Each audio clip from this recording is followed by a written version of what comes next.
Chicago Fire Season 14 Episode 2 goes a bit deeper into it after introducing Vasquez and revealing that he has frequently switched firehouses and career lines.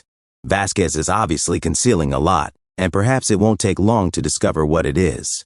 Note, there are spoilers for Chicago Fire Season 14 Episode 2 in this post. At the gun range, where Vasquez is training, we begin the episode.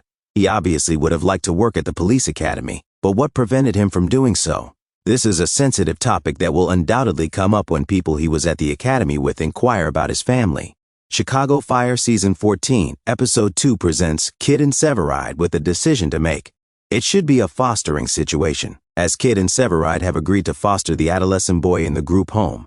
Due to the boy's mother's health problems, Isaiah had no one to look after him.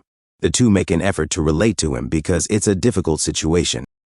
The two talk about their possibilities with this child back at the firehouse. He might need more than they can provide. So are they the proper people to take him in? But what if all he needs is a place to stay and two kind individuals to look out for him? I'm glad Severide is willing to take on this risky aspect of fostering.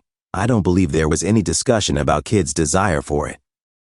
Vasquez receives a collect call from a prison as he arrives at the firehouse, but he chooses not to answer it as Novak and Cruz enter. We learn that Dwayne is no longer in the intensive care unit. Ritter will undoubtedly be written out of the show in this manner. Kidd must manage her novice. As we see him in the teaser, Vasquez leaps into the call, but it's not quite as spectacular as it seems. When will it ever happen? The one man they did locate in the junkyard made it to Med, therefore the call was successful. Kidd is still unimpressed with Vasquez's leaping speed, though, back at the firehouse. She needs to reconsider how she trains him so he doesn't destroy everything for her at work. But she can't let him go just yet. The child concludes that treating him somewhat like a child at school is the best course of action. She persuades Vasquez to compile a report detailing his behavior. Despite his displeasure, he chooses not to contest the requirement to prepare an incident. Severide does want to know the same as Vasquez, and if it's a punishment or not. This is more of a lesson. People are still annoyed by Vasquez at Firehouse 50. Vasquez now irritates everyone in the firehouse, especially Severide. A chair from the squad table has been seized by him. Avoid doing it. Although there is no evidence that the woman was lying, Violet at Med isn't certain that she stabbed herself.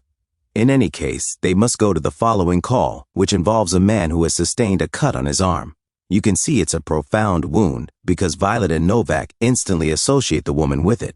He claims that it is burning, and they observe that it is inflamed. As it turns out, it's probably related to the previous woman who was cutting with peppers and getting the same burns. Kidd chooses to carry on her lesson with Vasquez, going over everything they knew and didn't know about those tanks. Vasquez acknowledges her point and clarifies that he understood the risks and accepted them. This man is prepared to give his life in order to save thousands.